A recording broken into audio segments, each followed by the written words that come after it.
મૃત્યુ પહેલાં યમરાજ આપે છે આ સંકેતો। ભગવદ્ ગીતામાં ભગવાન શ્રી કૃષ્ણે આ વાતનો ઉલ્લેખ કર્યો છે કે મૃત્યુ એક એવું સત્ય છે જેને તમે ટાળી પણ ના શકો અને દૂર પણ ના કરી શકો। જો મનુષ્યએ જન્મ લીધો છે તેનું મૃત્યુ નિશ્ચિત છે। સૃષ્ટિના નિયમથી માત્ર મનુષ્ય જ નહીં ભગવાન પણ બંધાયેલા છે। એટલે જ તો ભગવાને જ્યારે જ્યારે મનુષ્યના રૂપમાં જન્મ લીધો છે ત્યારે તેમણે પણ શરીરનો ત્યાગ કરવો પડ્યો છે। જો કે મનુષ્યની વિનંતી પર યમરાજે તેની મૃત્યુ પહેલાં તેને 4 સંકેત આપવાનું વચન આપ્યું હતું, જેનું પાલન આજે પણ તે કરે છે। ગરુડ પુરાણ મુજબ મૃત્યુ નજીક આવતા યમરાજ વ્યક્તિને કેટલાક ખાસ સંકેત પણ આપે છે, જે તેને અહેસાસ કરાવે છે કે હવે તેનો સમય પૂરો થઈ ચૂક્યો છે, તેણે પોતાના શરીરનો ત્યાગ કરવાનો છે। આ સંકેત કયા છે તે જાણીએ। જ્યારે ઉંમર વધવા લાગે છે ત્યારે સૌથી પહેલાં વ્યક્તિના વાળ સફેદ થવા લાગે છે। વાસ્તવમાં આ પહેલો સંકેત માનવામાં આવે છે કે હવે ઉંમર વધી રહી છે, મોહ માયાથી બહાર નીકળવાનું શરૂ કરી દો। જ્યારે ઉંમર વધે છે ત્યારે વ્યક્તિના દાંત પડવા લાગે છે।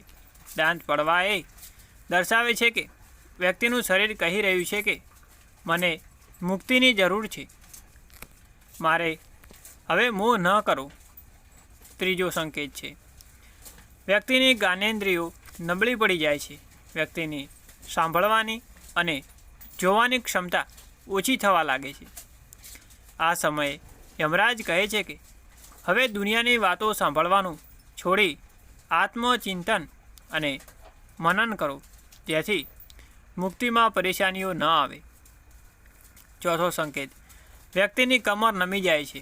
શરીર પોતાનો ભાર સહન કરવા માટે પણ અસમર્થ થઈ જાય છે અને તેને સહારે લેવાની જરૂર પડે છે। યમરાજ સમજાવે છે કે બહારનો સહારો લેવાની જગ્યાએ ઈશ્વરનો સહારો લો, તે જ તમને કર્મોના ફળથી ઉત્તમ લોકોમાં સ્થાન અપાવી શકે છે। જે મનુષ્ય યમરાજના આ 4 સંકેત નથી સમજી શકતો તે જ વ્યક્તિ નરકમાં જઈને યમરાજનો દંડ ભોગવે છે। ઘણી વખત અકાળ મૃત્યુના કારણે વ્યક્તિ મોતને પ્રાપ્ત થાય છે, પરંતુ એવામાં પણ સંકેતો પ્રાપ્ત થાય જ છે, જેના ઉપર ધ્યાન આપીએ તો જાણી શકાય છે કે મૃત્યુ નજીક છે। મૃત્યુ નજીક આવવા પર વ્યક્તિની આંખોમાં રોશની ખતમ થઈ જાય છે અને તેને પોતાના આજુબાજુ બેઠેલા લોકો પણ નજર નથી આવતા। જે વ્યક્તિ સારા કર્મ કે ખરાબ કર્મો કર્યા છે, આ તમામ કર્મો વ્યક્તિની આંખો સામેથી એવી રીતે પસાર થાય છે કે જેણે તમે એક ફિલ્મને રિવર્સ જોઈ રહ્યા હો। એટલે કે જીવનના અંતિમ કર્મથી લઈને જીવન સુધીના તમામ ઘટનાઓ આંખોની સામે તરતી હોય છે।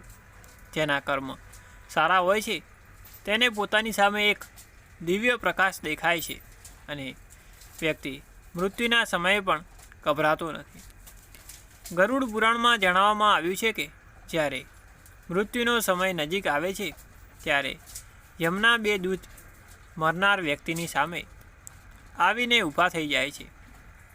જેમના કર્મ સારા નથી હોતા તેમને પોતાની સામે યમના ભયંકર દૂત ઊભા દેખાય છે અને તે ગભરાતો હોય છે। શરીર ત્યાગ કરવાના અંતિમ સમયમાં વ્યક્તિનો અવાજ પણ ખતમ થઈ જાય છે અને તે બોલવાના પ્રયાસ કરે છે, પરંતુ બોલી નથી શકતો। અવાજ રૂંધાવા લાગે છે, જાણે કોઈએ ગળું દબાવી રાખ્યું હોય।